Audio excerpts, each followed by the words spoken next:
Ladies and gentlemen, what's going on? Welcome back to episode 65 of The Download Queue, your new favorite place for all things video games, news, discussions, reviews, whatever topics we come up with, and sometimes a little bit of wrestling sprinkled in. Coming at you each and every Sunday, 4 p.m. Pacific Standard Time. Obviously, we're here on Monday. It's WrestleMania weekend. We had to recover. We had to have come down time from this weekend's events. But before we get into that, as always, joined by one Kyle the Do. Welcome back, my friend. Hello, yes. I know you confused me. I was like, it's not Sunday or 4 p.m. So we're. But yeah, I'm up good. It's a good weekend. It was also my wife's birthday this weekend. So we did a little celebrating of that and such. So it was a busy weekend. Of course, Easter as well. So just one of those weekends where a lot going on all of a sudden. But it was a good time. It was. I had a good weekend with my bacon wrapped churros. You psychopath. Okay, you dropped that picture in Discord, and I scrolled by, and I was like, "Oh, churros!" I was like, "Wait, bacon wrapped," and I was like, "Oh no, that's pasta. That's funny." I just was scrolling on, and then I thought, you know what, Midwest, a bacon wrapped churro ain't that far off. So then, yeah, I put that in the Discord. I would say, like, do you guys not have like the deep fried Oreos and Twinkies and stuff down there? When we have fair, which Okay. our county fair is just about to start, can't wait to go to that again. But I'm not a big fan of the deep fried stuff. Just never have been. You know, it's fun to try once, and it's like cool. But I did go to a Midwest County Fair one summer when I was working out there. Cook County Fair. I don't think it was a county fair. It might have just been a little a fair for the weekend. Really small. But I had cheese curds, and damn.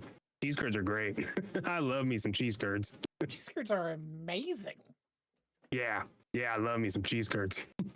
It's good. I don't think I've ever I want to go to the Minnesota State Fair. I really do. One year we got to play. I want to plan it out. See, Take a little vacation out there. Never been there. I've never been to our state fair here. Like, see, so like California, we have county fairs all over the place, and the LA County Fair is so close to where I grew up and where I am right now. So we went there a lot, like, and then they would give the schools in the area a day to go for free. So we always ended up going at least once. Yeah. Every student would get to go one weekend for free. Nice. I like. And then you spend money on the rides, of course. Once you got a bunch of kids there, what are they going to do? Run wild and cause havoc. Exactly, and spend money. See, they almost got me at the state fair this year here because they some reason scheduled Limp Bizkit as a headliner. I'm like, ooh, that would be enough to get me to go. Oh yeah, there's no one good at. I don't even look anymore. Besides that, as mentioned, we got a couple things coming at you this week's episode: WrestleMania reactions, because it's the talk of the town. We got South of Midnight reviews, as we have both now finished it and rolled credits.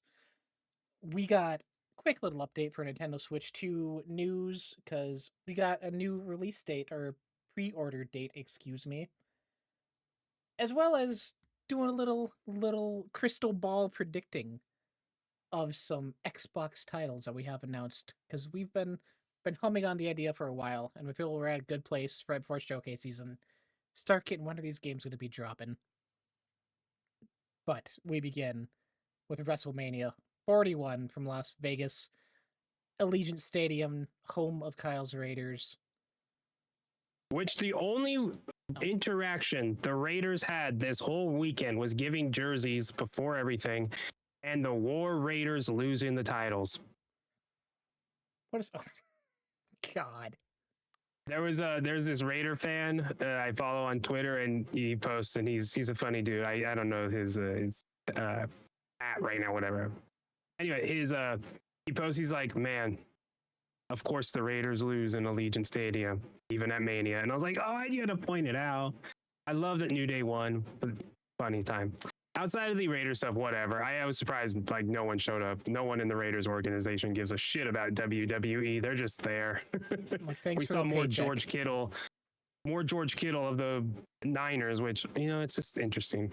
My Lions were there when your team couldn't show up. Come on. That's what I'm saying. I really was surprised. I mean, just no one's into it.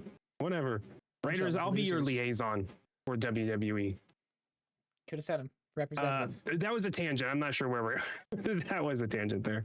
Uh, Mania overall was just ended on a wet fart, right? I think it really felt like John Cena, of course, winning 17th is awesome. That really feels like the way they sold it and how they executed it really felt like they were just saying, all right, here's the first chapter. Let's go. We're not done with this. Like we behind the scenes, we know there's a story coming with Cody and John throughout the end of this year, leading with it whenever he leaves, right? But in December.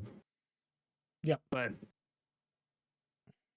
so that's what the match felt like, right? It just felt like there's more going on. You know that, we know that, so let's just do it.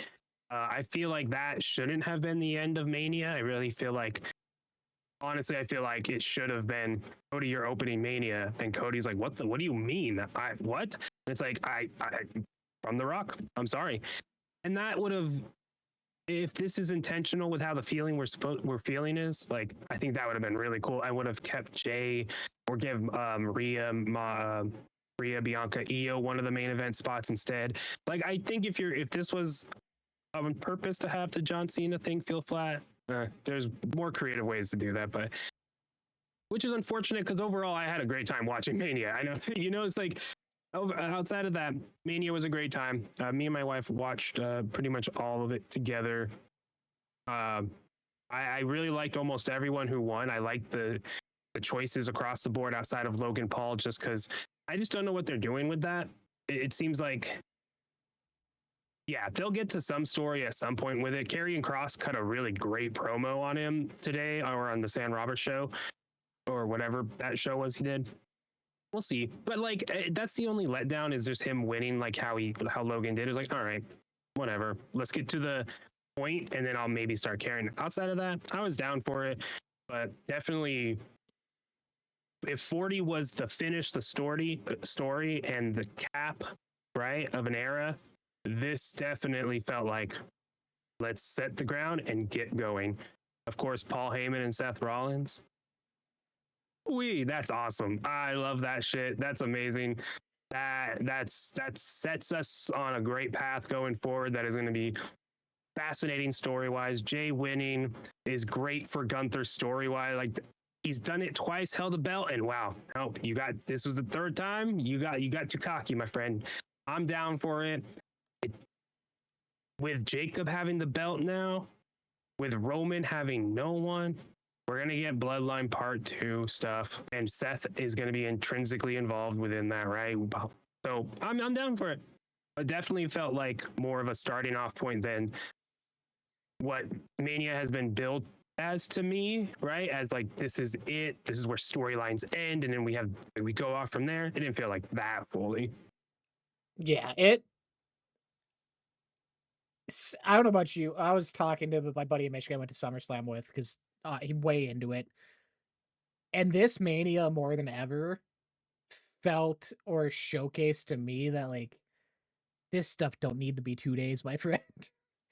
We could, in my opinion, we could have cut almost everything on Saturday but the main event, put that on Sunday's show, and the entire showcase as a package would have been better, in my opinion. Which sucks, because, like, obviously it's a 2-day thing. You want to get everyone you can involved. You want everyone to have their moment. But at that time, watching at home, even there, like, it just starts dragging on. And Saturday going in, I'm like, it's Mania, yeah, but it didn't feel like Mania. But then Sunday started, I'm like, the crowd felt better, the matches felt better, just my overall, like, this feels like Mania Sunday. This feels like a bigger event type thing, which is weird to try and, like, explain or feel, but God, Sunday as a show was near perfect outside of the main event Yeah. with Cena. Like, that ending, like you said, wet fire. It ended like, I don't feel good about this. I don't feel good about the match. I don't feel good about the ending. I don't feel good about Travis Scott. Just, Yeah, like, and where's Dwayne? he was in Hawaii. Like, why is he not there? You can't come back and be such an integral part of a story and then not even have a promo hit. Buddy, you should be laying back on a chair if you're in Hawaii doing something, and just have a fucking phone call and just feel, yeah, hey, Zoom I'm not in. showing up, you guys. I'm Dwayne. I'm busy doing such. I got my guy, Travis Scott, and then his music hits, and boom. All right, whatever. I'd be fine with that. If that's how they're going to sell The Rock, that's fine. But instead, we still have only questions, and then they're building the Raw after Mania, of course. The first one on Netflix. Is this going to be like, holy shit, this Raw's huge? We'll see. It We'll see. But usually is. Raw after it's Mania just, is a big one. I know. So it's like, is this where The Rock shows up? And then is it even more clear of like SmackDown to Raw with WrestleMania sandwiched in between is a 4 parts thing? It's like, all right, whatever. Ultimately, I don't want to get stuck on this topic too long in our show, but ultimately, I think it's starting to feel like WWE is just getting they're spreading out too fast, getting a little bit too big for their britches. They got podcasts and shows across with Fanatics and ESPN. They got a new show on Netflix, behind the scenes stuff. They just acquired A the whole other company. AAA luchador stuff, which is awesome because I like what they're building with the luchador stuff and with El Grande Americano. I see what there's a payoff that can land for me, and I think that's awesome. With Chad being like, I respect the mask because with it he wins, without it he loses. Hey, that can land, and I'm down for it. And it also is America's goofy right now, guys. That's the word for it. That's the point. So Yeah.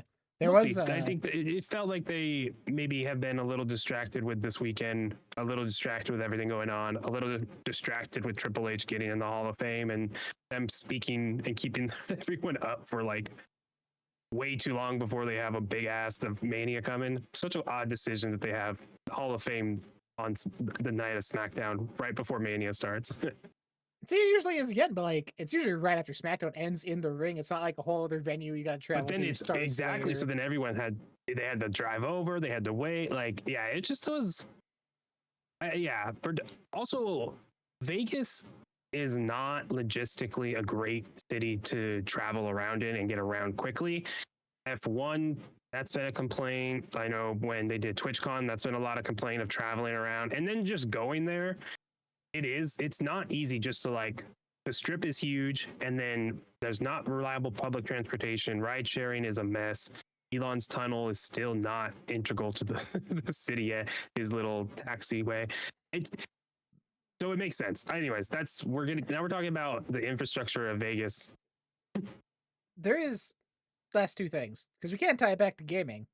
If you're interested, Doom had Let's a do it. nice I know how you're doing it. Doom had a nice little presentation there in one of the matches for ad, as well as a snippet of the next trailer that is now on TV, showcased right after the fact. And to my biggest surprise, I want numbers. SNK is shitting out how many thousands of dollars they have the Fatal Fury logo game in the center of the mat both nights. SNK is not big. Fatal Fury is not that big anymore. And I was like, They were the first thing you saw. literally They center are of like everything. before Jay's music hits. It's the new fighter who is a music producer DJ, right? Yep. In the game, I was like, "Whoa, they shelled out big bucks to get that Fatal Fury game that I guess it's a fighting game that I don't remember if I think that's the first time I really saw it. I know that's not true. That's what I'm remembering. So it's crazy, right? Like, wow. Like that's a spot Especially I've been for a like, game that, man, imagine like if this game hits, cool, but now that game at some point might be dead in the water, and that's going to forever be there, center ring at WrestleMania. And we're like, what the heck is Fatal Fury? Like, oh, this defunct game that lasted potentially 2 weeks, 5 years. Who knows, right? it's been around for like 20, but yeah. Oh, it has. Yeah, so Fatal Fury is. Why didn't you stop me? I was letting you go on your rant. No, it's You made me look like an idiot. the Smash Brothers DLC character Terry with like the red hat and the long blonde ponytail. Like he's from Fatal Fury. Like they're been around for a while. It's just like in comparison to everything else, such a weird pull. Like if Doom was in the center, I've been like, okay, yeah, Microsoft dropped the bucks. I can see that happening. Street Fighter 7, if it was announced being there, would have made more sense. But SNK, sure. Cool. Yeah. Went over my yeah. I don't know that as much. Yeah, I like the Drew's entrance and him winning. He needed to win that. Yeah, it was good. Yeah, I love coming out with Doom. I was like, man, this guy's winning. moving on to actual news topics that involve gaming, because that's why you're all Actual hopefully news. here. Actual news, actual gaming news. We got Nintendo Switch 2 updates finally. Tariffs are still sweeping the nation, but you can now pre-order your Nintendo Switch 2 in America slash Canada this coming Thursday on the 24th. I believe times are all kind of messed up right now. Some places are doing midnight pre-orders. Some people are doing in-store pre-orders day of. So check wherever you want that to happen. Man, 24th is busy. What else is the 24th? Claire Obscure, Oh, Expedition 33. God. This marathon, second day, technically, comes out on the marathon alpha starts 23rd, but I'll be able to play it on the 24th. So, like, Excited. Exclusive news. Kyle's in the alpha. Talk about it all oh, next yes. weekend. I can't wait. Yeah, I'm honestly shocked that when this information came out for Switch 2, that the price didn't go up of the console. All the accessories around carrying case, the camera, controllers, all that went up like anywhere $5 to $10. But the console itself staying at $450, I'm honestly shocked by. But at this point, it felt like Nintendo's trying to pick the lesser of two evils, or how much damage they want to do marketing wise, with already Yeah. people being upset with the $450 price tag. Like, do you shoot yourself in the foot again and try and maneuver, or write it Also, out? supply chain wise, they're probably stateside. So the tariffs technically might not affect them, or there might, as part of like the weird deals and the delay on the tariffs, it might, yeah. Hey, guess what?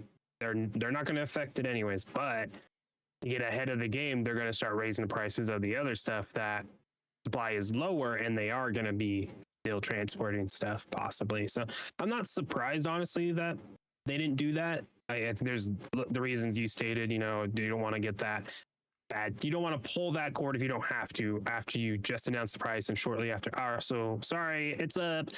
You want to wait. So I was not surprised, but I'm also, I bet they don't have to at all raise the price, because I bet there's so many units already here ready to go in a warehouse somewhere.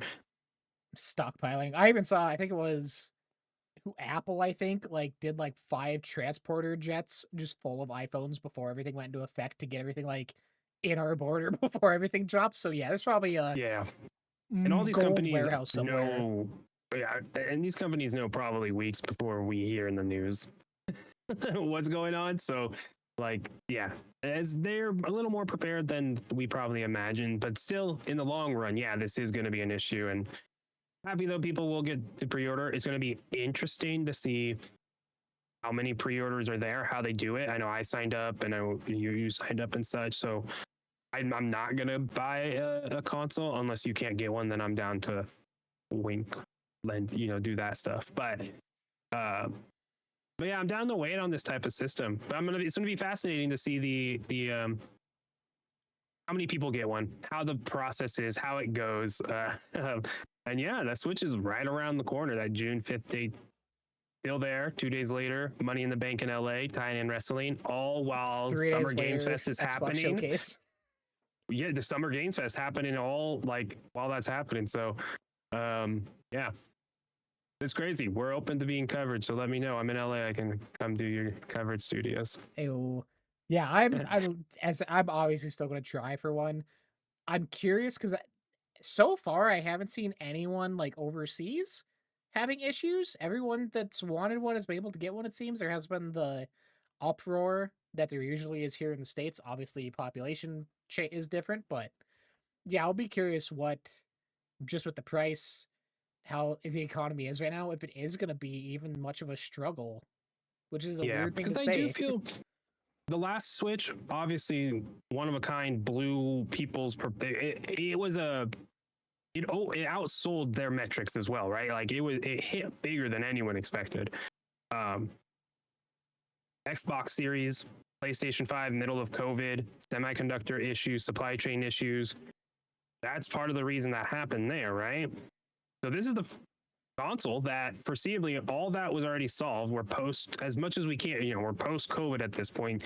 They knew what they were going to try to do. Maybe they have too many Switches made, because they might have overestimated how quick people would have jumped on, slash the ability to be able to spend that much money. Or 500, including the Mario Kart, honestly, that's not a bad price. And like for me and my wife, I have a Nintendo Lite. She has a Nintendo Lite. We could probably trade that in. And if I really wanted to, why not throw the OLED in there as well? And that pays for it, right? I just personally don't see the purpose of that at this moment. So we'll see. I just think in this unfortunate economic time for Nintendo, it's just bad timing, totally out of their control, which could ultimately affect the attach rate to this thing of how fast people jump over. Because two games that are, man, I need a Nintendo Switch so far that I could wait. Mario Kart World and Metroid Prime, I could wait. I'm not. The Donkey Kong one looks cool. It's just, yeah, I don't know. No, I think it goes there at the end. into like outside of a Nintendo issue with how things are. Like this is what we're dealing with now, but it makes things interesting for Xbox handheld later this year, PS6, whatever the next Xbox is. Like how if this stuff stays through for the next couple years, how much that's going to push stuff back in development for titles, development for the actual hardware. Like it's going to create a really interesting thing where these could probably run a generation cycle as long as the 360, and people just gotta kind of shift their output as far as software and what they have planned if that stays in effect. And here's the thing, Xbox is ahead of, and this is where the Xbox ecosystem is kind of nice. A little bit of a tangent. Right now, if I plug in my Xbox One X sitting behind me, my Scorpio edition, I'd be able to cloud stream. I'd be able to cloud stream and play Avowed completely and fully, just like that. Right? Like, so as games progress, my Series S, that's going to be able to play like GTA. Because guess Xbox also added the ability to play your own games, stream from the cloud the games you own. So it's not just their first party or Game Pass titles. So come on, GTA is going to take advantage of that. Because why would Rockstar not want the ability to have GTA be able to be played from anywhere? So yeah, as things get more expensive and going into a handheld and such, I think gaming hardware will just be more of a premium, like it was like PC gaming, and it was more of a premium, and then price definitely got more accessible. But that's we're just going to be past that right now. So like having a nice gaming console, yeah, it's going to be $500 to $700 most likely for the nice ray tracing, all the bells and whistles. But yeah, I think strategy will be get a entry point for Microsoft, whether that be third party or first party, that is around the Nintendo Switch price range, probably, and the Series S price range of 300 to 500. If you could land something in there, that will be good. But Xbox also lets you just do it from your phone. You just have to subscribe to Game Pass, and I can do it from my phone. Especially if you have Android, like Apple's locked down for now. But so fascinating stuff there. It's an interesting thing because it's again something that we really haven't seen or had to deal with in like recent times as far as pricing and the back end stuff of this. Like this is kind of a new thing. Everyone's kind of navigating together and how best to do it for sales, how best to do it for consumers, just everything. So it's going to be a topic that probably won't go away for a while because we got at least 4 years of this. Yeah. But instead of looking at the future, we're looking at the now and what we've been playing. Because this weekend, I at least finally rolled credits on South of Midnight to join you in finishing the latest title from Compulsion Games, their third title total, first one fully under the Xbox Game Studios banner. What a game. What a game. My final review for gave a 4 out of 5 I settled on. There was just enough personally for me before diving into specifics here. Again, combat stuff held back for me. I felt the end of the game specifically felt very rushed and kind of not stagnated, but like jumping from one thing to another real fast without really setting up characters or what was fully happening before rushing to the next thing, which really kind of disconnected me at the end, which sucks because the buildup was super awesome. The themes and worlds you go to at that last section was to me straight callbacks to their first title. Contrast like the way that Mm. the French city setting and how it's kind of disconnected and disjoined from everything was like ripped straight from that game. I'm like, ah, this is good. I like this. This is again, I just played that for the first time last year, but I'm like, nice callback. I enjoy this. And then the ending entirely, the last cutscene, how it ends off, I wanted more. I wanted a more finite. Which is that post credits or like the last story beat with the grandmother? It's the last story beat because the post credit thing really didn't do much. Like it's Okay. for Well, then me, go for it. yeah, for me it was the whole time you're playing through the game, so not really spoilers. It's being told to you from two characters' perspectives, like they're reading the tale of what happened on this journey to the players supposedly, and then it wraps up, and they literally close the book, finish the story, close the chapter on what happened, and she goes off, right? Unless there's like a bonus end credit thing I missed, but No, that was it. yeah. So overall, again, solid thing. I hope they stick around in this universe. If not, explore more into these stories. I want more. I want more detail. I want more history on things. Like I'm hooked as much as I could be with what they gave us. Yeah, I love this game fully. I agree with a lot of what you said, but I think I'm still higher on it than you. I think I agree. I can hear your, and especially when we get into specifics about combat, I can totally like I see what those issues are.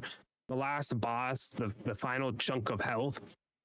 I personally like I got frustrated, right? So I was in one of those like personal health, state. Like I should have stepped back earlier than I did and just take a moment, and then I would have been fine. But I just kept hitting my head against the wall. And that final boss fight, they just throw everything at you. And when I was already frustrated, I just kept getting frustrated. But that's outside of that last section, which again, I attribute to my own self. It's late at night. I'm trying to, I know this is it. I know this is it. When you beat that section, it's it. I died 4 or 5 times to that final, bit of health. It was, I got, so I attribute all that to that. Outside of that section, I really had a frictionless experience with this game. The movement, the pace, not the movement per se, like gameplay wise, but the movement of the story going from beat to beat to beat, I thought was excellently paced. I didn't feel like we stuck too long with things. I felt like the story beats they gave you with each tall tale and with each story you're helping unravel to kind of heal that area you're in as Hazel. I felt like that all timed out perfectly. The way the music beats hit too, that's more of a gameplay element there. But yeah, like I said, I just had a frictionless experience with this game until the end. And again, I was just frustrated, so I found it more funny. I stepped out, came back, and beat it right away. It was like night and day, and I was like, that's crazy. The ending landed for me. I really loved what the point and what the resolution was there, and I think it's different, obviously, from it. I think it either makes sense or doesn't, and it could be a little bit of a letdown. But I thought that landed well. It's how they wrap up the bow. It's how they finish tying the bow after that, right? That I think helps it all land a little more flat than it could. And then once you go through credits and you get that final cutscene of closing the book, he jumps off a tree, flies away, and it just ends, and boom, you're at the main menu. And I'm like, oh, it feels very sudden. It feels there. So it's more of like an execution thing, honestly, probably.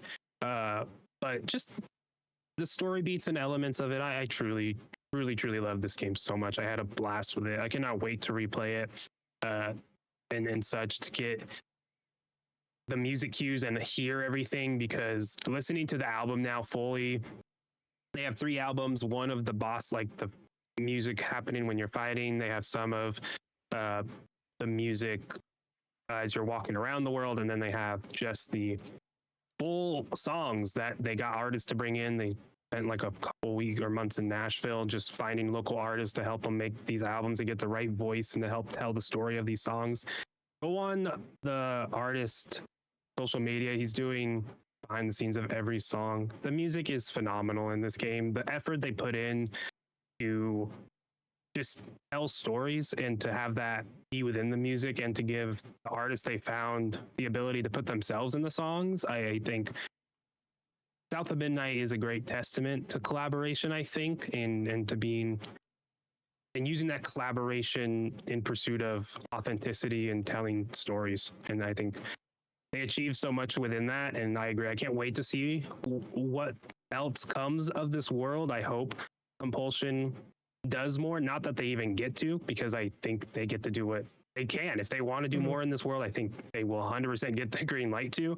But they get to do whatever they want. And they've had 3 games and they all have been different. So it wouldn't surprise me if they did something different. But what a testament, right? To end a game and be like, I want more of this world. I want to know more of Hazel. And now that we had this kind of this origin story for Hazel, let her just travel the South or the whole damn country, right? Just let her travel a bigger world, going around unraveling these stories that are more intricately entwined and a little bigger. There's something there, and it's a really beautiful story. And I would love to see Hazel as a character more explored. But this is a double A quote style game, a smaller scope experience, and they hit that scope beautifully.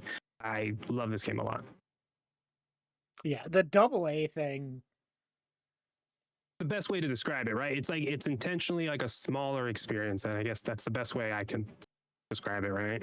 It is. I think another way for me when I was playing and finished, it was giving me flashbacks to this is something as a kid on my PS2 I would have like rented on a weekend and just been a solid platformer that like I was renting alongside a Ratchet or a Sly Cooper or something back then. Like this fits in that mold so perfectly. Just Yeah. more story driven and heavy. Which again is on top of being top notch, it's honest I was amazed at how consistent the beats were each time, and like you said, each story that was being unraveled, each one is just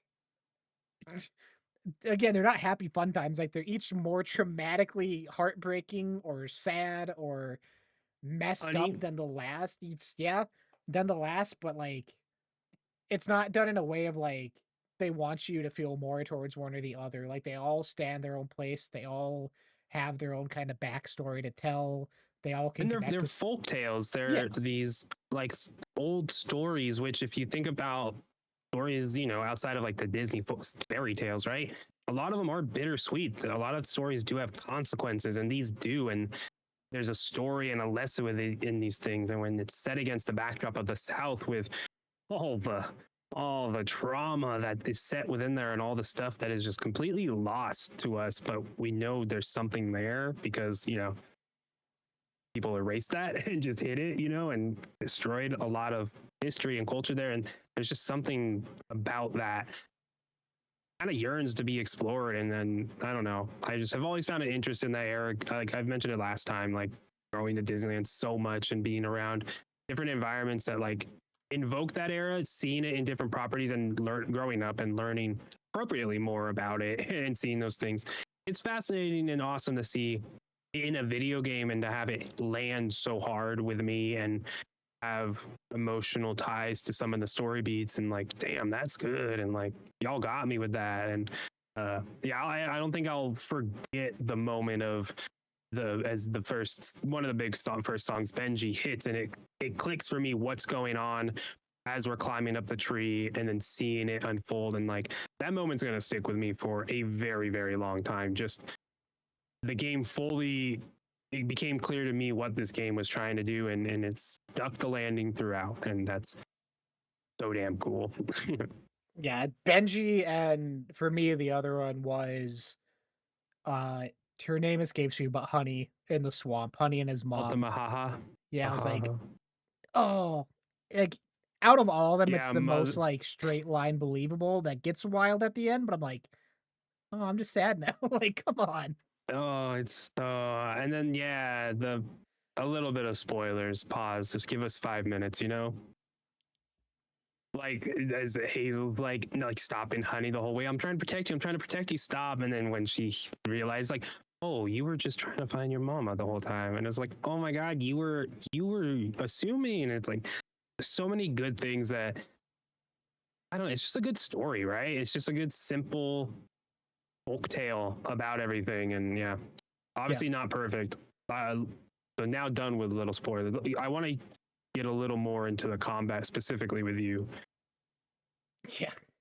It's repetitive still. Um, you said it great already, honestly, with your comment about the final boss. When I reached that point and it was just a wave-based horde thing, I'm like, "Ah, this just kinda sucks." Like, I was not that I was expecting a giant, like, Dark Souls type thing, but something different to be the final fight of this thing. I was like, "This fully just wraps up my thoughts on every combat encounter this whole time into one to tie everything off." It's like, "Ah, crap." Um, Yeah, I wish that final boss didn't have 4 health bars. Every boss had 3, and yes, it would have been repetitive, but hey, they were doing something consistently with style, and they just had to add that last 4th one, the one I couldn't get past. um, but yeah, this thing is like I didn't find it repetitive in a bad way, because while fighting enemies, if you gave me like 2 to 3, or if you gave me 3 to 4 enemies, it meant I was gonna have to kind of jump between 1 or 2 pretty quickly as they start attacking me, and I always felt like I was moving around. It goes back to like the movement and pacing of the game. I felt like I was always like hustling, and like I felt combat encounters were really quick, and I even when I died, loaded right back, and that's more of a technical thing. Loaded right back in, went back to the fight, got past it. I found the combat being hectic. I found a lot of fun in that. Very limited frustration. Recognizing could be a little bit repetitive, but it never overstayed or got me frustrated. So I think that probably lended itself to that, like, of me feeling a little more positive.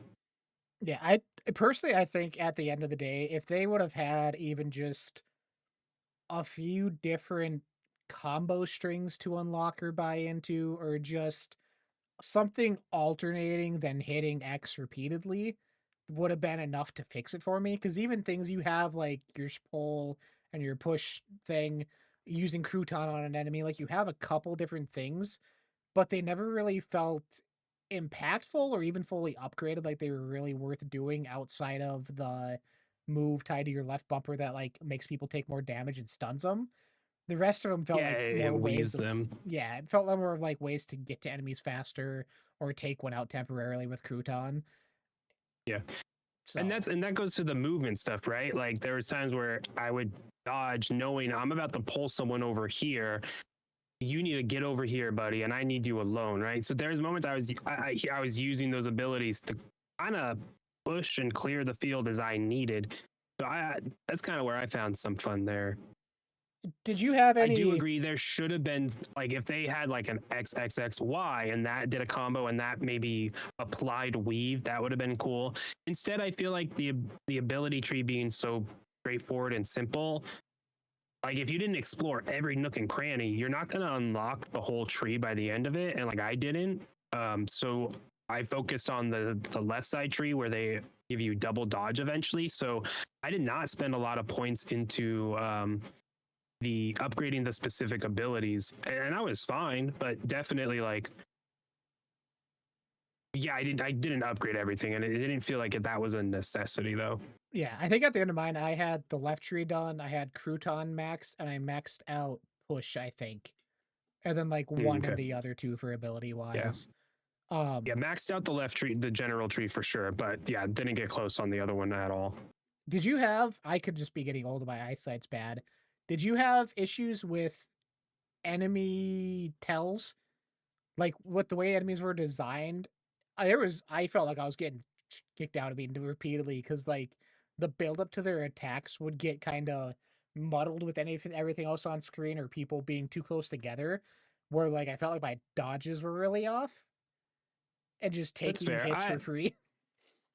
Yeah, I wasn't relying on doing the, if you timed your, if it might be an upgradable ability, if you timed your dodge at the right moment, you would give out eventually like a big blast that would apply weave to enemies, therefore they take more damage, right?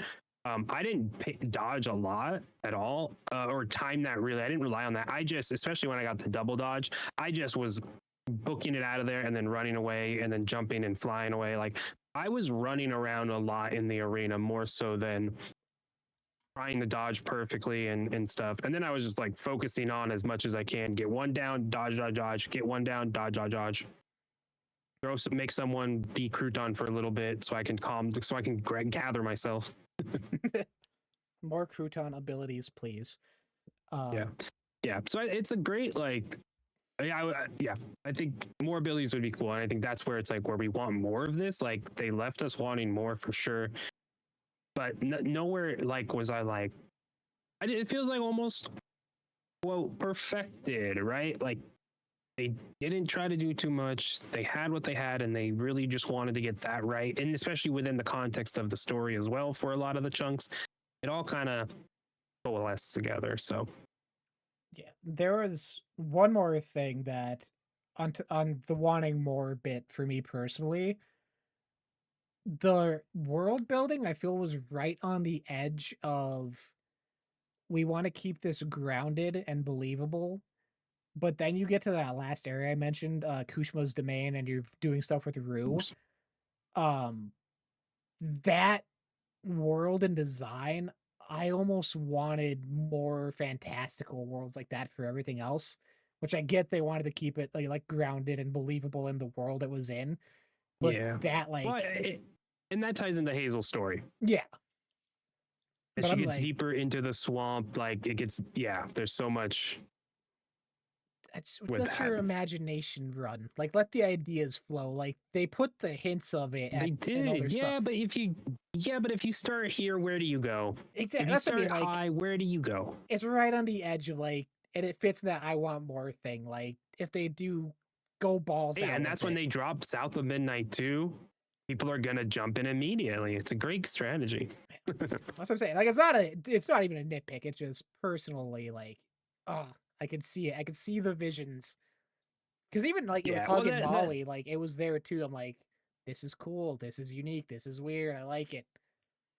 and in that section, some games would have stopped like hard stopped the story progression, and you would have ran around collecting 30 children.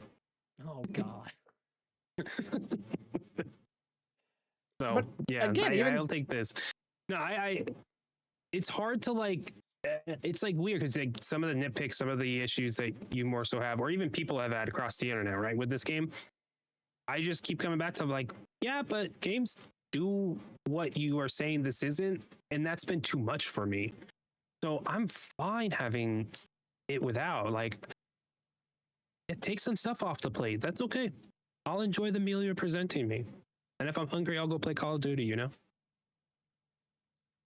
yeah, you got other better Well, you games know, to but play. like, Like I know. I need a Dark Souls boss. Okay, then play Dark Souls. I want everything but a Dark Souls boss, please. Yeah.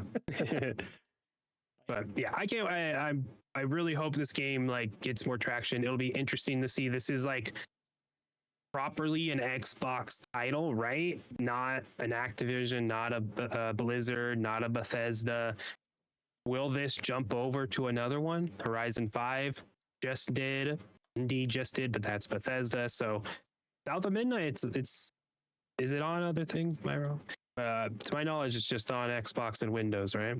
For now, yeah. I mean, you would For assume with now, the way yeah. things are So going, eventually. yeah, but This, that's like, but that's because we haven't got any official confirmation on what things go and when. Will Xbox keep this to themselves? Will it be 6 months, a year?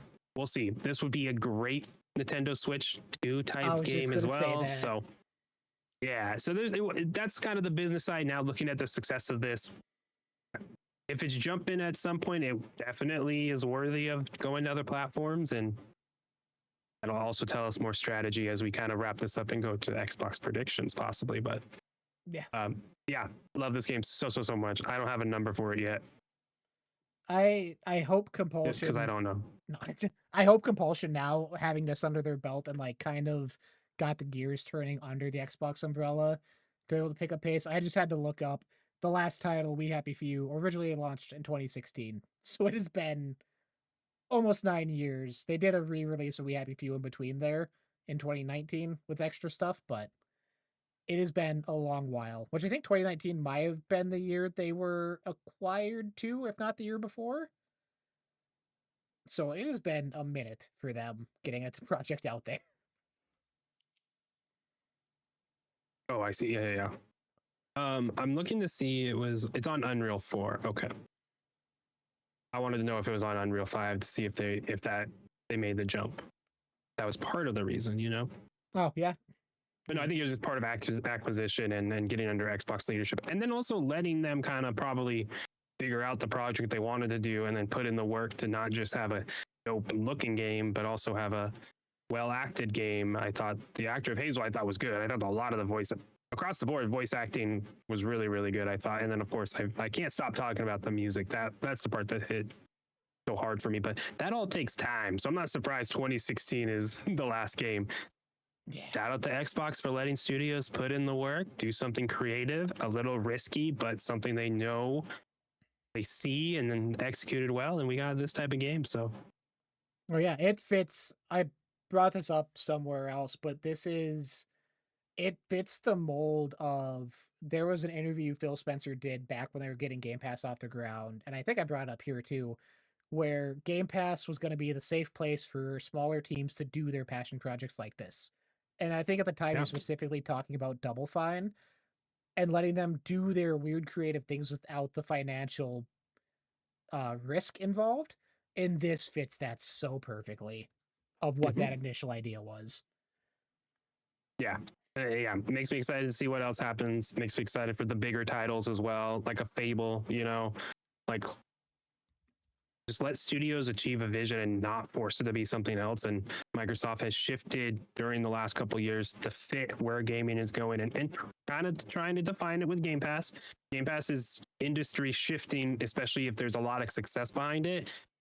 All of a sudden, everyone's doing it. And we saw that everyone has their own streaming services that have now failed and they just lump into these bigger ones. So we will ultimately see. But hey, I got Game Pass for free for a long time now. Like I bought up, so I am a happy Xbox Game Pass subscriber, and keep giving me stuff at this level. I'm gonna be happy.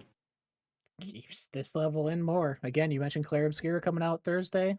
My Oblivion remake tomorrow, hopefully. It's a good That's year. true. Which leads us in South Midnight, great game, go play. Top that conversation off. Fantastic. Kudos, compulsion. Leads us into our final topic that I've been putting on the back burner for a while, but now is a good time. As I mentioned, we're in the middle of releases for Xbox. South of Midnight just came out. Oblivion tomorrow, possibly. Doom in just a few weeks. Claire Obscure soon. And that's not even the whole list of things. We have so many announced slash unannounced projects. I'm going to take some time to fill in of where we think these are going to drop because they have so much at this point now that it's almost hard predicting stuff. You look at stuff before it would be like, "Oh yeah, this is a good fall game. This is a good September type game." But now we're at the point where they can just drop stuff really wherever they want and have it succeed or not. So I got a good list I can send your way. I probably should have done that already. Of titles that we have. Again, some are revealed, some are not revealed. Stuff like Double Fine is floating in the ether somewhere. But to kick us off, we have this year done. Outer Worlds 2 in the fall. Don't need to worry about that. Doom in a few weeks. Don't need to worry about that. Ninja Gaiden 4. Don't need to worry. But it kicks us off with our first title to look at, which is Fable. Which is safe to say, I mean, obviously 2026, because this is delayed till next year. But where at in 2026? Do we think this got a whole fall release pushback? Do we think this is going to sort of take the May early in the year major title to kick things off with how much time they need still? I need to copy.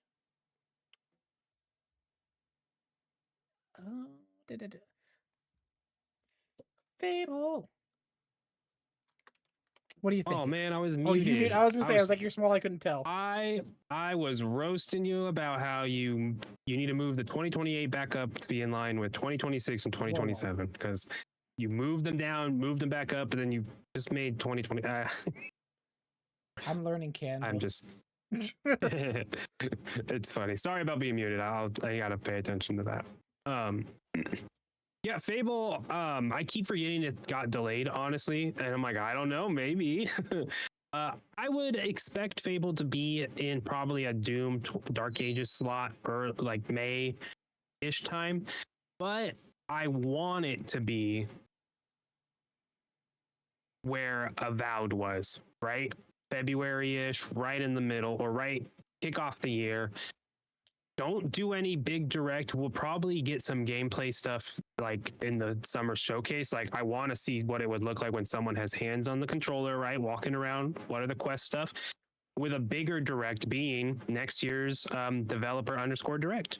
That will be one of the highlights is Fable. And then we'll get a deeper dive and then it will come out February, March, April, May being the far end, which I would not hope for, but be able to jump into a big game like we had with Avowed early in the year to kick off, I think that would be a really strong strategy. It's worked so far with Xbox, and if you have Outer Worlds coming out in fall, I think that makes the most sense.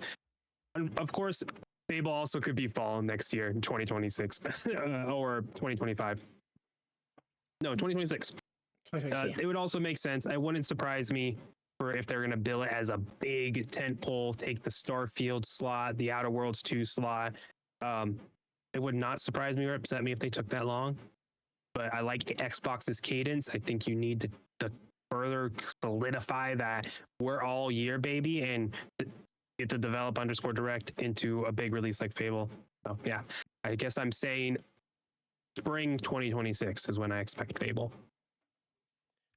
Yeah, I want to say early. I think that to me that makes more sense, but it really relies on what other title, which is going to be the next one I say, because it depends if that one comes out in fall. This would be okay to be in spring. If not, I don't think this got a whole year and a half long delay. To me, that is wild. The way they even describe the delay is just wanting to really just fine tune everything and polish everything up. That does not Like scream Avowed. like Avowed, yeah. I feel like they found success with that time window. I really do. And that's what it takes, right? Like you have one launch there, super good, and it puts faith in that spot for marketing. And hey, you could put Fable anywhere. You can, like, it's anywhere. Just don't do People it will as show December. up as long as it's good. Yeah. I agreed to showcase obviously gameplay. Hopefully, I want none of the this is in-engine gameplay stuff. Actually, like have the HUD on, do a little mission, side quest, whatever it is. Give me that, and then obviously, yeah, developer direct next year, kick it off. Have that be the big thing. Sits real nice with me. Yeah. I The want to next, show me the actors you got. they've been showing you the actors in the trailers. Well, two of them. Are they in the game though? You would assume. Or are they just for the app? You would assume, but that's the issue. When you assume, you make an ass out of yourself. You would assume. The one it relies on to me, we got revealed last year with constant rumors of when this thing's actually launching. And that's Gears of War E-Day.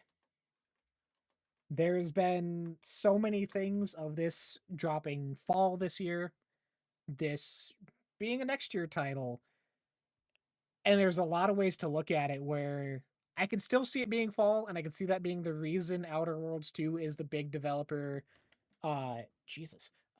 big developer thing at the showcase this year, to give it a little extra oomph to be releasing alongside Gears. Or it's just to have it be the big fall release. We don't know its exact date yet or will that really falls in. So Gears, I'm up in the air. Again, if it's not fall this year, I don't think it's a spring 2026. Gears to me, just name alone, feels like a more fall. You want that September, October, November type spot. So I'm up in the air of where to put this. I would love to be 2025. I think that would be killer this year with the way the landscape is and where things are releasing. Gears sounds like a super awesome thing right now, but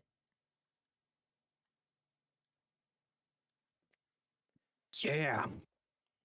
Damn. But today, the thing is, we don't really know big games the rest of the year outside of Outer Worlds 2 and Ninja Gaiden, right? yeah, that's That the last so two. like I'd imagine Gears is this year. I think if you're moving one, not that Fable and Gears go head to head, but like IP wise, right? You put them in pretty close to each other, if not right on the same tier next to each other, right? So yeah, I honestly, I'm leaning towards we're gonna be getting a nice little showcase this, as part of the summer showcase. That's probably their Xbox's big ending thing, not Outer World, like not, obviously the Outer Worlds direct after. But I bet, yeah, we get some gameplay of Gears of War E-Day this June, and it comes out this fall. Again, you do not need to do a big direct of Gears of War. You just need to be like, here it is. It looks freaking awesome. You guys are gonna know that. We got Marcus and Dom back. Your little young ones, the little baby boys. Before it all happens, you're gonna see some cool, destructible environments, and we're gonna be a little dark. Like that speaks for itself. I don't need a showcase, so Okay. I'm hoping it's this year, and I want to lean with that. I'm gonna say that as my prediction. Yeah. Like I said, it sucks because I don't want to be like Outer Worlds 2 isn't big enough to be the big fall thing because it probably holds its own. We've seen it with Avowed, but for the big name factor where people are like, oh shit, I know that. I want to be a part of that. Gears fits that more in my mind. So Yeah, I Gears of don't War, think that really matters as much though. it does. I could from marketing, I could see though. Like, what are we gonna put for fall commercials, TV commercials, YouTube spots? Like, is Yeah, yeah. Outer Worlds 2 as big of a thing that we're gonna be? Oh, here's a new Outer Worlds 2 trailer compared to oh shit, new Gears of War. Again, I think those are just two very different things, and I think you're putting them head to head when they don't need to be. Uh, you're like what you're saying also lends to what kind of I was saying with like Gears doesn't need all that because you just put a Gears trailer, a live action trailer with one sad sounding song, one emotionally rot song, and it's sold. That's all people need. You just need one trailer and people are going to be there, right? Because it has that already. We're Outer Worlds 2. Yes, the sequel. How many people played the first one? I think you got to buy them in and show them, hey, this isn't just a Obsidian RPG. This is Outer Worlds 2, right? An Obsidian RPG. So again, I think that just makes more sense. It needs to be showcase. Gears doesn't. You can just have a short marketing cycle and not spend a shit ton of money on it. You just have to let it drop, and that's all you need. Fair enough. Continuing on with announced titles that we have been waiting on for a couple years now. Next one up will be State of Decay 3, which was a Shadow 2021 drop. reveal. I feel Shadow Drop. 2021 reveal, I think. So a few years on that as well. Um, everything, especially Jez Corden on Twitter, is a big State of Decay guy. Everything he said is looking good and is farther along than people think, but it has been 4 years now at this point. Um, this I could see not as a shadow drop this showcase, but I could see this No, getting a September type of release this year too. If not, absolutely a 2026. I don't think this gets pushed back to 2027, but it's one of the ones I we was know in the a absolute least on so far. yeah. I agree. I a shorter cycle here with like re-announcing almost this game, right? To release. I think yeah, you could totally see this come out August, September. With the type of game it is, it makes sense for that slot as well. You assume there's a Call of Duty around there too, but again, these are it's just when you having variety is good, and I don't think that's a bad thing, and they kind of can help each other. It's like Barbieheimer, you know. You can make you there's just because something is really big doesn't mean the other thing can't exist, and there's communities for everything. So yeah, I hope it's this year. That'd be cool for Xbox's cadence. Because also they just need to show us more. If we don't see anything, I'm gonna be, I don't know. When they do eventually show it, it'll be fine. But I am hoping they show it soon. I liked State of Decay 2.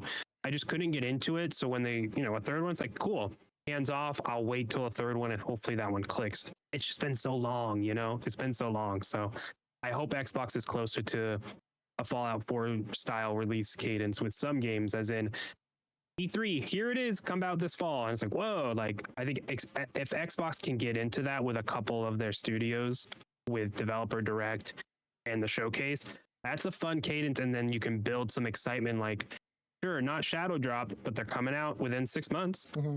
Just don't tell us that, because that was a mistake. We come out once a year.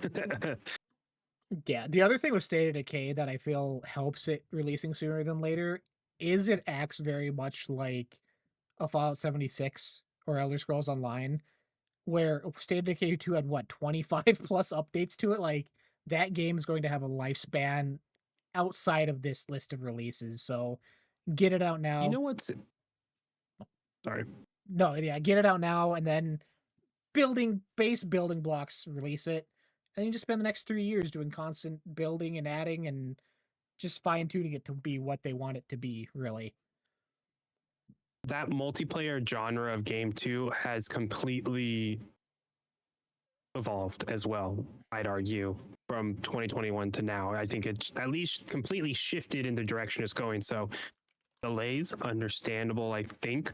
They can only tell us so much and show off so much, but it kind of makes sense to rework some of these multiplayer titles and whatnot. It'd be real cool. Yeah, that's something I didn't even think about, because yeah, State of Decay 2 launched May 2018. And yeah, that genre, the survival crafting building, like, that's hot now. And that could be, Yeah.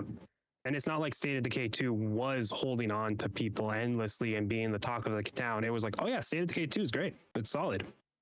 Good time. But yeah, so interesting. Hopefully, I mean, it's cool. It's good to hear, people who are down for that game. I haven't seen and heard much about it, but that they have seen it and they're like, it's going well and it's farther along than we want. Because, like I said, it's always, that genre has always been intriguing to me, that of game.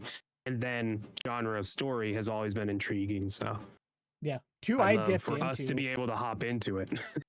Yeah, I dipped into 2, but like it didn't hit for me either. Like, I just wanted more. I wanted things to be a little tighter. How systems worked that eventually got fine tuned. Like, the potential's there. Next one I'm throwing Yeah. in Contraband. 'Cause Contraband. this has been 2020, 2021 again. I Nothing think this since. is a lock for this year. Do you? I think it is a lock. I think it's one of those games that Xbox has said we don't need to show off stuff, and it bit us in the ass with so many games like South of Midnight that we showed off too early, and then we had to push back. So I think this is one of those games they showed off early. We've heard about it, we know, and we've seen nothing. It's been blind. But I know I do not. I wish I pulled this back up. But I did see a tweet talk, like someone mentioned, like, hey, be on the lookout. It's been a while since we said something, or maybe that was Star Wars Eclipse. I'm merging rumors. I think this is something that totally could come out this year, and yeah, just shadow drop, and we get to see what type of game this is. And again, it's another AA tight scope game with something they are trying to accomplish, right? Yeah, Contraband to me initially, I was strong 2026, but at this point, not being, I mean, it's a partnership game. Their Xbox isn't developer, it's Avalanche. Um, this to me feels Okay. like something that, hey, here's a new trailer. It's out this year. We don't need to build this up or do as much for it type thing. But yeah, I could see this year. I could also see them wanting to maybe hold it back just to avoid the amount of titles coming out or unannounced stuff, because that's sadly the void we're in with GTA still looming on the horizon somewhere. But eventually people are going to have to start putting stuff out one way or another. So Yeah, I'm trying to see what Avalanche. What are they making? What have they made?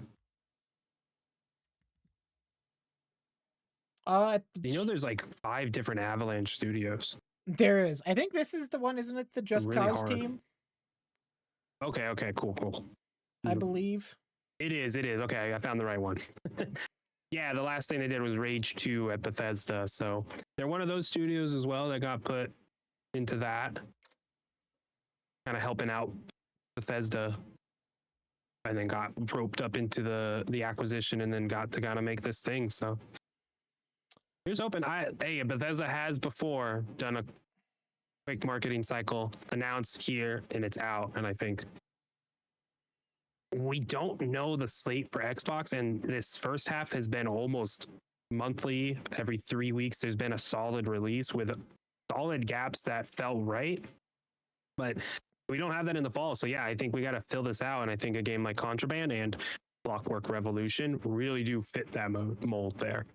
Ooh, interesting. We'll talk about Clockwork next, but yeah, I think seeing my little Wikipedia research of Avalanche there, I'm even more so into what that Contraband might just drop. Not Shadow Drop this year. I didn't finish my sentence. Yeah.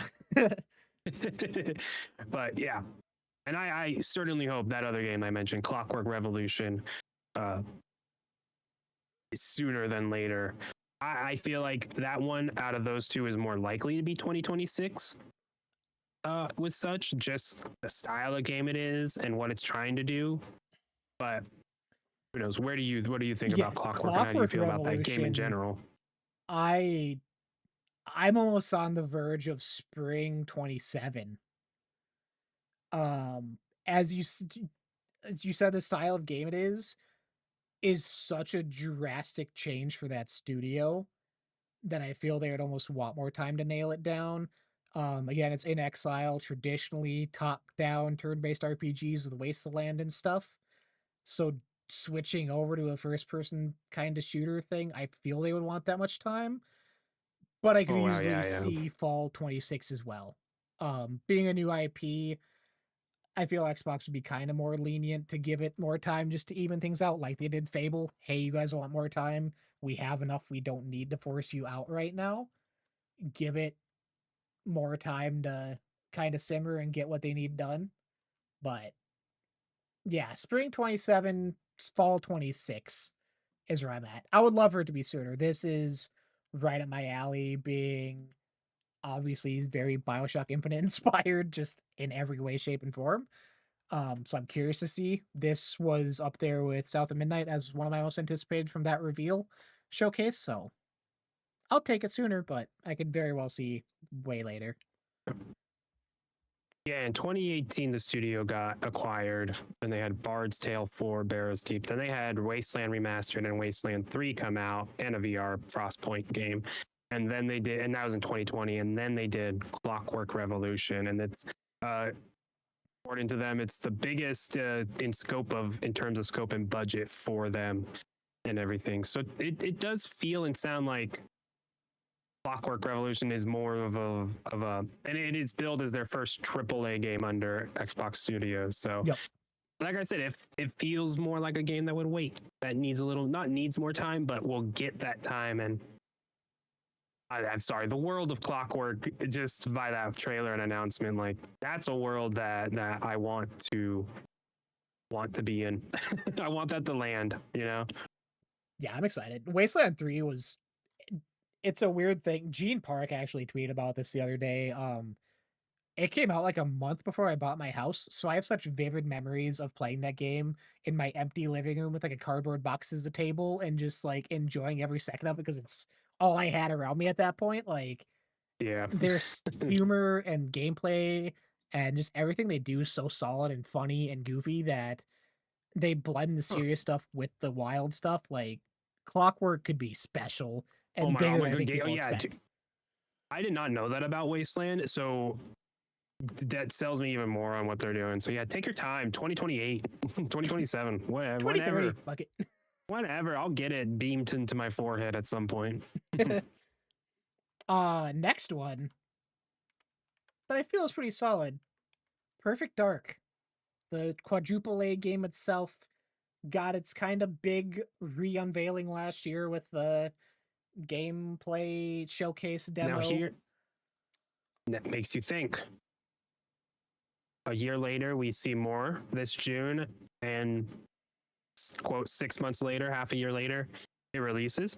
Is that a 2025 release? What's the big title? I mean, obviously, if Gears is there, I really doubt Perfect Dark, but I still feel like we're not fully sure what Xbox's marketing strategy is for the majority of their games. It's hard to know for sure. Especially we just don't know the back half date wise. So I think it's not likely it comes out this fall. But I do think it is a lock to see a good chunk of it and explain the gameplay of it and show off. And it's coming out next year though. Yeah. I'm That could be that could take a Doom slot in May. A game like Perfect Dark, if it's this espionage, shooter, with on rail segments that are high action and intense, and then you get some stealthy gadget like kind of Watch Dogs, it sounds like, type gameplay where you're hacking and doing stuff like, yeah, that's a cool springtime game. Yeah, I fully agree. I think if it's any further than 27 at this point, people are gonna start kind of not caring as much because it's been drug out for so long and memed at this point that yeah, 2026 feels right. Um Obviously after Fable, if it is a spring thing, I could even see it being pushed to do late summer, early fall as the big kind of title going in, but anywhere in 2026, I don't think there's any world this is any later, hopefully. But Yeah, I hope it connects. I hope it lands. I hope it's at least something that when they show it off, it's like, hell yeah. And not like, all right, that'll be fun, Because like I liked what they showed so far, but I still think it's we need to see more, right? We're still in that phase. That could have just been a really solid vertical slice. that's the only thing they've been working on this whole time. And that's sometimes what they do for demos and such. It's just they perfect this one thing, and then when we couldn't do all that for everything. Getting a little further out, I feel we have a couple that we know just based off of how things are. These are way further out. But starting off with Everwild. This is the next one from Rare that has had like 3 different showings at this point. According to insiders, has been almost completely reworked from the ground up of what it was about 2 years ago. This one's hard. I could 2027, 2028, anywhere in there. I don't even think we get a re-unveiling of this in at the showcase this year. Um, Ooh. Uh, it's I feel like weird because with I Sea of feel like Thieves still kicking, like when do you branch that team off to do the new thing? when they're ready to go into like an early access beta type thing, potentially. But we It still could have moved into that realm. 2 years also, depending on how deep the rework is, of course. I doubt it's art assets and such, but like 2 years, a lot can get done, especially with the backing of a big corporation that possibly could also have said, here's some ancillary teams that are kind of flow and like we're in between. They could have, especially since you're reworking it, funneled obviously more resources to it.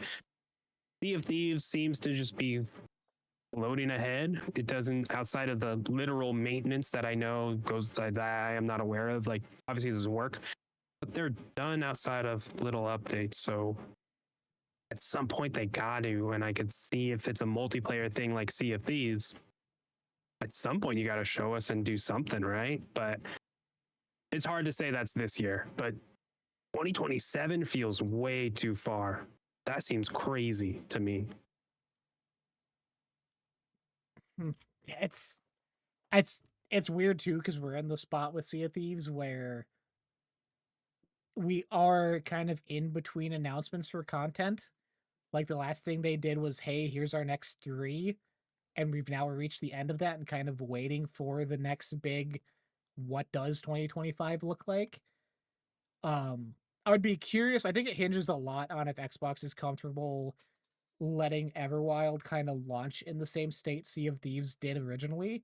because Sea of Thieves 2018 was dogged on left and right. Like there was Good very point. minuscule content. There was not a lot to do. People were not happy, and it took the You can't years do of that. rebuilding. So Yeah, and you can't do that this year. That's a good point. Yeah, and in this time you can. If you have a multiplayer focused thing that comes out dead in the water with not enough with a promise, that's such a steep climb, and that's what everyone's talking about with Marathon, anyways. And yep. Bungie's of course saying, "Hey, nope, we'll show it off then. No NDA." It's like, all right, good job, good job. You're doing the right things for someone saying we want to build it with the community.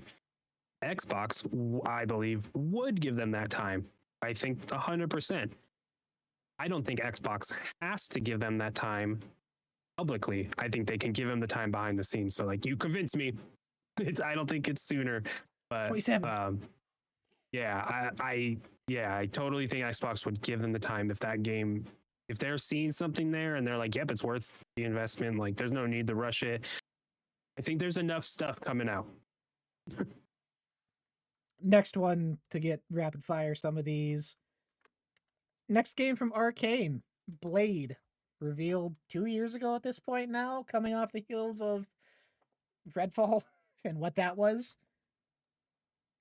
Blade to me is a 2027, 2028. We've seen nothing since that reveal trailer.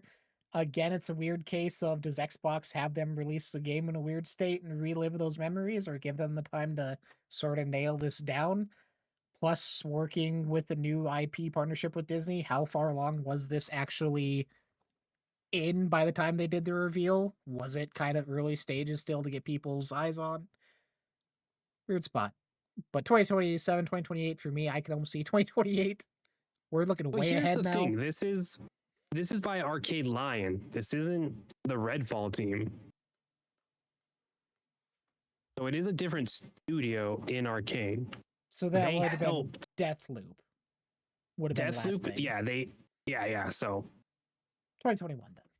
which Arcane, but then there's there's different buildings. So looking at the stuff real quick. This is just Wikipedia as best we can do. Arcane Austin released first-person shooter Redfall, and then at the same time, this Blade stuff was starting to go. So just because Redfall was in 2023 doesn't mean that Blade is not farther than we think, especially with what type of game that is. I bet everyone, especially post Redfall, I bet that's all Arcane is really focused on, is getting that Blade to be something that isn't shit.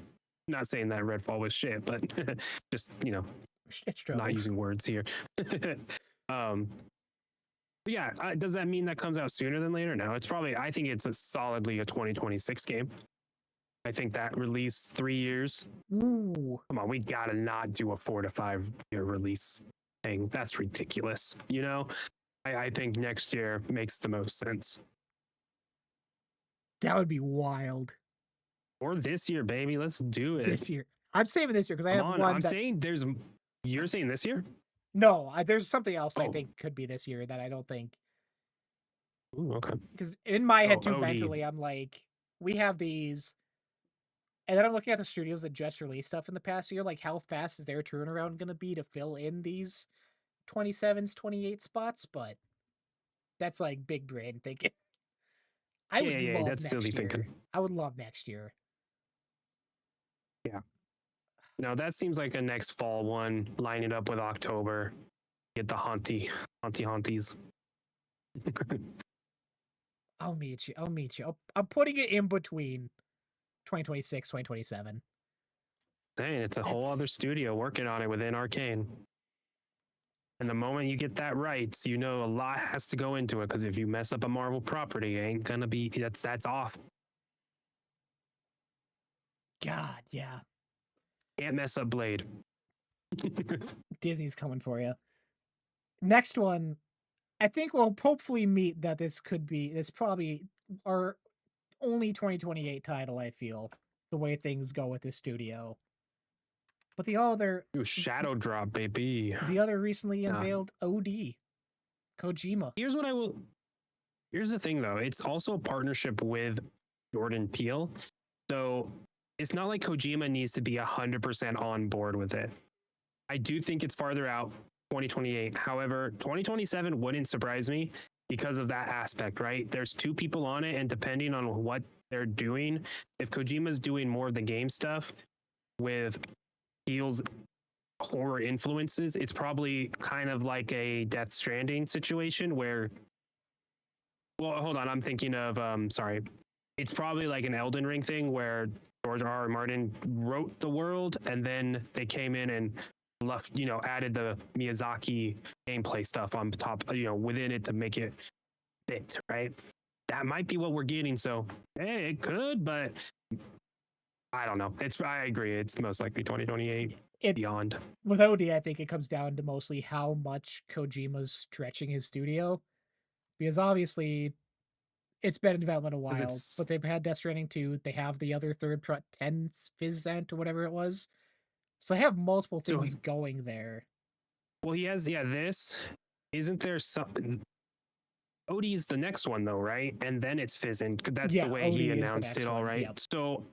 So most likely, yeah, this is already in development. All those people walking over to him and getting scanned, all those celebrities, they're probably within Death Stranding 2 and OD in some realm. So it'll be fascinating to see more. I mean, that when that trailer hits, goddamn. But yeah, Excited. I don't expect a trailer this year. Obviously, at Game Awards we can get an OD trailer though. Oh, Teaser. 100%. 100%. So you could start this early and it could come out in 2030. The last seemingly for announced stuff outside of Elder Scrolls, that I'm not even going to bother to put on here at this point.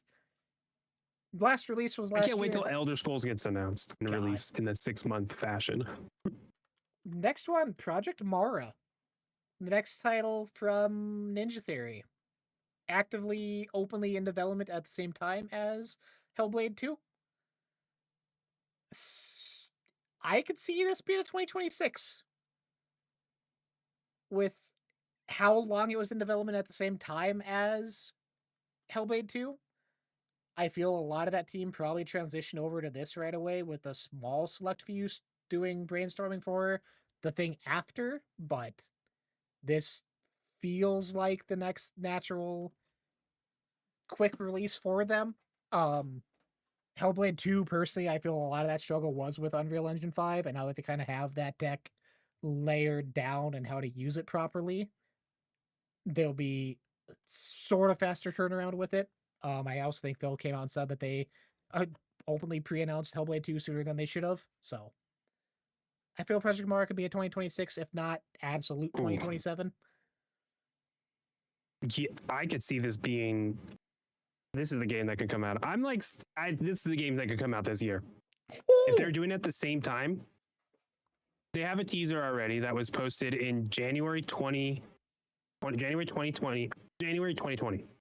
They posted a teaser for Project Mara in 2020. The game is a real world and grounded representation of mental terror based on real lived experience accounts and in-depth research with the aim of recreating the horrors of the mind as accurately and realistically as possible, which is what they did in Hellblade, but stylized within the story of Senua.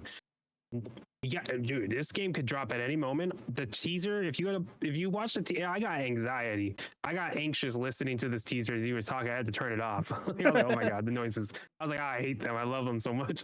No, dude, that teaser, if they're working on it, they feed together. Yo, this game could come out of nowhere. This is a game that could come out this year and be one of those experiences like Hellblade that's like put on the headphones, enjoy your time. Is it a tech demo? Nah. Yes. It's also a mental health demo, buddy. Like, we're exploring that shit. God. That's 5 years ago they posted that. And they did all that research for Senua while also, hey, thanks for your interviews. We're going to use those for this now, too. We're going to take those interviews and can we put you in game? Wow, I'm excited for that. And I'm not going to buy. I don't know if I'll play it. Scary. I'll give it to you. I talked to you in the Clockwork Revolution. I'll give it to you. God, that would be wild. I talked to you in the Project Mara, dude. Yeah. Just an October Game Pass release too. When that Ninja Theory trailer, when that hits and that sound, woohoo! Project Mara. God. last couple here because we were running long. Yeah, we are. We're I, going s- for it. I love it. I said screw it, but Elder Scrolls for funsies. Bethesda coming off Starfield and expansion slash PS5 release.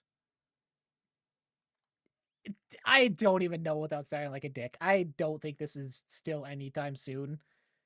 The way Bethesda works, that core team obviously was on Starfield, and now that Starfield's done, their full force has probably moved on to this, but it's so hard to even imagine where this is. 2027 off I the top sounds right, but that even sounds soon. 26 or 27, I think. I don't think it's that like crazy to be like, it's earlier than like I don't think it's that crazy to think about it being earlier. And also getting a short announcement to release cycle. The moment they show everything in a trailer and that's all we need, right? And they keep shooting themselves in the foot. So at some point, do what you did with Fallout 4. And they're going to, I think, with this game. Won't be this year. That's insane. Mostly for No. Xbox's slot and GTA. Like, no. This is nerdy people's GTA, right? Like this, if the new Elder Scrolls, if it can capture Skyrim, right? If it can capture that again, like this is gonna be Renaissance GTA level potentially. With the Oblivion remake, obviously remaster, heavily it's basically announced for tomorrow. Will it drop tomorrow? Who knows? It will be out this year, It better. right? So what is all that work? Those screenshots are crazy for Oblivion. The side by side, I'm like, that's like a remaking of it. Obviously, does that tie into this? No, I don't know. It's just I would hope it is 2026 with a reveal June and a release that fall. I think that would be amazing. Fallout or not Fallout, Starfield came out 2023. We got a DLC last year. We'll get a DLC this year. And then that's the sunset of Starfield being actively having DLC and stuff developed for it. It'll rely on the mod community and then it'll be supported and get random updates here and now, with 2026 to 2027 being where Elder Scrolls drops. I don't know. But Keep yeah, I'm keeping it in the middle with Blade for now. yeah. Because with Elder Scrolls, you can't mess it up either. I think they, especially post Starfield, right? Like, I think there's a little more. And I also, do we know what engine they're on? Could they be making a jump to an Unreal? It seems like across the board, people are doing that. And Bethesda's like, come on, that's a lot of what people complain about. Not that, I mean, I think if they fix, but that could also speed up development if they just outsource their engine and they have a huge ass community to rely on. And then you can hire people that already know their engine instead of, hey, welcome, here's 3, 4, 5 months of training on our engine because we got to get you up to speed because it's a very specific thing. Who knows, right? I don't know. I think There, sorry. Elder Scrolls right now fully depends on kind of the reception Bethesda got from Starfield's launch and reviews and people's discussion about it. I would hope that Elder Scrolls they have scaled back to be more contained stories, more contained world, not as generated and open as Starfield was, which could fix a lot of those issues and turn around development time on it. And I hope scaling it back is enough to be sooner than later. But again, it even with Starfield's reveal or not reveal, but the reception again, like you just mentioned with the engine, is that enough for them to switch engines? Is that enough for them to fully switch gears on how they're doing things? And I don't think that's answers we're gonna get anytime soon, but when it is, it'll make sense of how it fits. Yeah. Yeah, I hope as long as they don't make 12 good cities and then procedurally generate and fill it after that. And they're like, we made it even better. Now it's smarter. It's like, no, just make the world, my friends. Make the world. But Handcraft that shit. and less, I think, you know what, if anything, like it'll be less loading screens. Like you don't have a loading screen when you walk in and everyone will lose their mind. Be enough. But Uh yeah, no, when that drops, it'll be like a GTA type thing of, whoa, shit, watch out for that one. Like, get out of the way of it. Not as high highs of it. But I keep saying I hope it's a Fallout 4 style release. Just give us it announcement in June, showcase in June, and then move. And it's like this fall. See ya. God, I would love. Uh, Next one I threw in here And maybe already. I'll play one. Dude, I have do yet to play an Elder Oblivion. Scrolls. Try Oblivion when it comes out. It'll be I'm on not Game playing Pass. this old game on Xbox that is like, thank you Xbox for cloud, like letting me play it. I can play my 360. It's on Game Pass right now. Awesome. I like old game old. Maybe they should remake It's it, but I so don't believe better than rumors. Skyrim in every way, shape, and form. I know, but I like modern games. I only Oh my and God. I don't believe rumors, my friend. So I can't say confidently I will ever play this game. You've been playing this But who knows? 10-year-old Destiny shit. Get out of here. They update that yearly. I threw in here Double Fine unannounced title in spring this year was the other one I was thinking would be not necessarily Shadow Drop, but I don't think they need long marketing time. Out by summer, this was again rumors from last year that it was going to Shadow Drop last developer direct and never did / never announced. So, uh, Yeah, they heard you and they were like, nah. no. And again, they were openly working on two different IPs while they were finishing up Psychonauts in 2022. So like this needs to be ready. Let them do their new thing. And I think that mostly covers things outside of like extreme rumors and like stuff like Call of Duties and stuff that we just our nose. We could throw a Halo in here where that is with their new rebrand last year with Halo Studios, but Oh yeah, no, I think before 2027 we get a Halo, possibly Unreal remaster or reboot. Right, I think for sure they already showed that off, but that's a good one. But yeah, I don't, man, when we see Halo next will be interesting because also seeing Halo to me doesn't just mean Halo Infinite multiplayer updates and stuff like that, the championship series. That stuff's awesome. Like that, keep updating that for the community. It is what it is in the current state. That's good. Support it though. But yeah, I want to know what's next. When's the next game? Where's the story? Just honestly, they're gonna reboot it and tell the story of the show that Netflix is gonna keep producing for some reason. Yeah, that's the only other thing I think. Big stuff. I'm looking at their studios and nothing crazy is like a Forza. I was just gonna add no, Forza in the next Horizon. It's another Halo style one where like we're getting another Forza Motorsport and a Horizon at some point. Do I need it right away? No. No, I don't think it's Nah. right away, but I would almost guarantee Horizon 6 is next year. Oh, in 2026. Yeah, Yeah, duh. almost guarantee. Oh no, it's gonna come June 6, 2026, Horizon 6. Oh yeah, they're gonna love that. Horizon, this time we're sent to hell. It's a crossover with Doom exclusively, erasing the dragons. Dude, oh my god. A Forza Horizon set in an Xbox world where you get to drive to the different properties like Mario? Sign me up. Okay, we need to count this because that's getting wild. I know, yeah, we're going off the rails here. This is what happens when we record after an hour and 30 minutes. Yeah, God. That's why you gotta stick around. It's loopy. It gets wild after dark. Yeah, I think that'll do it though for the list where things are releasing, which is still wild because you think about id and where they're at unannounced. Like there's so many studios still that are filling in the spaces here later on. There's a lot to be excited about. I can't wait. Wait, what's id? Oh, they're not under this list. Okay. Yeah. Sorry. I'm like looking at Xbox Studios. I'm like, what studio is he talking about? They're under Bethesda. I'm like, sorry. Yeah. Sorry. Lots to be excited and you about. can and in Activision and all those properties and titles that are just dormant and all the studios that could be doing stuff. The new Activision studio they just started last year.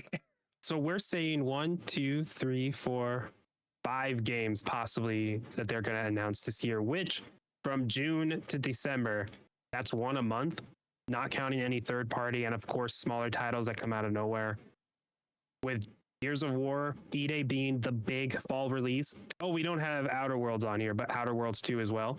Outer Worlds 2, yeah, is for Gears sure and Outer 25. World being the fall. Gears and Outer World being the 2025 big titles. That makes sense. Xbox, here you go. We did the work for you. You can put these on the calendar. I'll let you choose the days specifically. But, here's your general time slots. I was like, I'll send this directly to Stein. I have an in with him now on Twitter, so That's give us the marketing, please. Yeah, I just left Outer Worlds out too because that is like a for sure kind of set this year. We know, but oh yeah, no, I was just counting what we predicted, but yeah, you add that in there, and this is a. I like this. That's a good 2025. I think those two. I hope Gears of War comes out this year. I'm down for that type of game. co-op baby, I'm here. I'm ready. Oh yeah, we can do that. Okay. That'd be fun.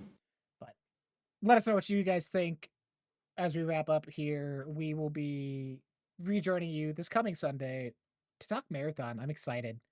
And Oblivion. It's gonna Oh, be a good week. I got so excited when that email popped. I had a legitimate like response of just like yes, like oh my god, yes, because like yeah, it's awesome. The fact that they took the NDA off, that you can stream it, you can talk about it. We're gonna be able to cover it. So yeah, as soon as I can, my wife, I get that email, and it was shortly after we like finalized plans for my wife to go out of town on the 23rd, and then the beta starts the 23rd. So it was just a funny coincidence of like that's hilarious. But it's still May 4th.